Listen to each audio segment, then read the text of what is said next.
The rain came down in thin, cold needles as Alina stood outside her in-laws' mansion, clutching the ends of her shawl around her trembling shoulders. Her suitcase leaned against her leg, but she didn't dare move. Inside, voices rose and fell, shouting, accusing, humiliating. She could hear everything through the slightly cracked door. But she stayed still, fighting the urge to run. She wanted to believe her husband, Ryan, would stand up for her this time. She wanted to believe love wasn't supposed to feel like this, small, cold, and alone. A loud crash startled her, and she flinched.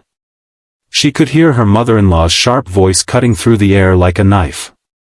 She brought shame to this house. Dressing like a beggar, talking back, embarrassing us in front of everyone. Then came her father-in-law's deep, thunderous voice. If she lives under this roof, she follows our rules. She needs discipline. Alina's heart squeezed. She hadn't done anything wrong.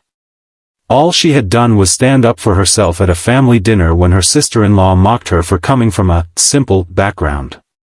She didn't shout. She didn't disrespect anyone. She simply said she was proud of who she was. Apparently, that was enough to unleash hell. The door suddenly swung open, and Ryan stepped out. His face was red with anger, but not at them, at her. "Come inside," he ordered. She hesitated. Something in his voice wasn't right. "Ryan, I said come inside." He grabbed her wrist, dragging her across the marble floor and into the living room, where his parents stood with cold, triumphant expressions. The air inside was suffocatingly warm, and the chandelier lighting made everything feel too exposed. "Take off that shawl," his mother said sharply. "What?" Alina whispered. "Why?" "Because you need to be taught humility," the woman said. "And maybe if you see what you truly are, nothing, you'll learn to behave." Alina instinctively stepped back. Her father-in-law blocked her path, his expression like stone. "Do as she says." "Ryan," she pleaded. "Please, tell them this is wrong." He didn't look away. "You embarrassed my family. They're just correcting you." The betrayal hit harder than any slap. Her heart hammered painfully in her chest as her mother-in-law stalked toward her, eyes full of vindictive delight. "Take it off," she repeated, reaching for the edge of the shawl. Alina held it tight against her chest, tears pricking her eyes. "Please, don't do this." But pleading only seemed to encourage them. In one sharp tug, her mother-in-law yanked the shawl from her shoulders, leaving her exposed, humiliated, and frozen in place. Alina gasped, her arms instinctively wrapping around herself, trying to hide the thin, worn dress underneath, the one they always hated because it wasn't from a designer. "Look at her," her sister-in-law sneered from the staircase. "She has no class. No status. No shame." Laughter rippled through the family, low and cruel. Each sound hit Alina like a stab. Her throat tightened. Her vision blurred. She had never felt so small. So powerless. So painfully alone. "Let this be a lesson," her father-in-law said, stepping closer. "In this family, you obey. You don't talk back. You don't humiliate us. You are lucky we even let you in after your father abandoned you." The words sliced deeper than anything else. He didn't know the truth. No one did. They didn't know the man they mocked, her father, wasn't a failure but something much more powerful. She had never told them. She didn't want her life to change because of his name, his money, or his power. She wanted love, not status. But now she wondered if her silence had been a terrible mistake. Her chest heaved with silent sobs as she stood there, stripped of dignity in front of people who rejoiced in her humiliation. "Maybe we should throw her out like this," the sister-in-law taunted. "Let the neighbors see exactly what kind of woman she is." Ryan didn't object. He didn't protect her. He didn't even look ashamed. And that broke something inside Alina. The rain outside thundered harder, the sound echoing through the mansion like a warning. She lifted her chin slightly, a tiny spark of strength flickering inside her broken spirit. She whispered, "My father didn't abandon me." All heads snapped toward her. Her mother-in-law scoffed. "Oh? And who exactly is he? A poor driver? A shopkeeper? Someone we should bow to?" Alina met her glare, tears still streaming but voice steadier. "You'll find out soon enough." They burst into mocking laughter again, but this time, she didn't flinch. Something was changing inside her, something unbreakable waking up. Suddenly, the heavy front doors flew open with a violent crash. Cold wind blasted through the mansion, snuffing out the smug smiles on every face. A tall, commanding silhouette stood in the doorway, framed by the storm. And when he stepped forward, soaked in rain but radiating authority, every soul in that room froze. Alina's breath caught. Her father had arrived. And nothing would ever be the same. The tension in the mansion was suffocating. Alina's father, Gregory Valmont, entered with the aura of a man who commanded not just respect, but absolute attention. His tailored black coat dripped rain onto the polished marble floor, but he didn't care. His piercing blue eyes swept across the room, taking in every smug smirk, every sneer, every expression of assumed power. He didn't need to speak yet. Silence had already done half the work. The in-laws, who had moments before been laughing at Alina's humiliation, now felt a cold dread coil around their spines. Gregory's presence was a storm of authority, one they had no experience confronting. "Father," Alina whispered, still clinging to herself, feeling a flicker of hope in the pit of despair. He ignored her for a moment, his gaze fixed on Ryan, who suddenly looked smaller, less certain. "You," Gregory said, his voice calm but carrying a deadly weight. "Step aside." Ryan hesitated, confusion flashing in his eyes. "Dad, step aside," Gregory repeated, sharper this time. He moved past Ryan effortlessly, leaving him frozen as if his limbs no longer belonged to him. The room was eerily quiet except for the storm outside. Alina's mother-in-law opened her mouth, probably to hurl another insult, but the words died on her lips when Gregory's icy stare locked onto her. "You," he said, his tone so controlled it made the air itself shiver. "Do you have any idea who you are standing in front of?" She faltered, expecting some kind of intimidation tactic.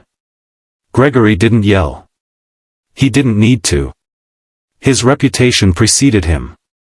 Every single person in that room had heard the whispers, the stories of power, influence, and ruthless precision.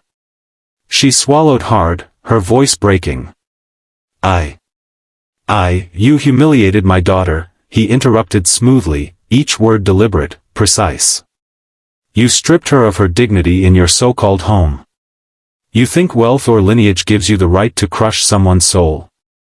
His words were sharp, controlled, and every syllable cut deeper than any of their previous taunts. The in-laws tried to form a response, but none came. Gregory's eyes swept to Ryan. "And you, my son-in-law, did you think your silence would protect you? Did you think being complicit would shield you from me?" Ryan opened his mouth, closed it, swallowed, and finally muttered, "I didn't know what to do." Gregory's lips pressed into a thin line. Not knowing is not an excuse. Not acting is not a choice. You failed her. You failed your own family. The tension in the room was electric. Alina's father took a slow step forward, each movement precise and purposeful, like a predator closing in on its prey. "I've built empires. I've negotiated billions. I've made people bend to my will without them even realizing it. And yet here, in my presence, you treated my daughter as if she were less than nothing. That is a mistake you will regret." The storm outside seemed to echo his words, thunder rolling as if emphasizing his judgment. Alina's mother-in-law trembled slightly, sensing the magnitude of what was coming.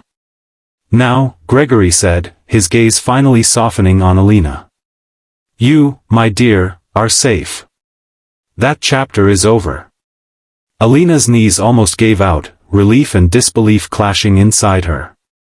Father, she whispered. He raised a hand, brushing back her wet hair from her face. I am here now. No one will harm you again, not in this house, not anywhere. Then he turned his attention back to the in-laws. As for the rest of you, consider this your final warning. You have humiliated my daughter.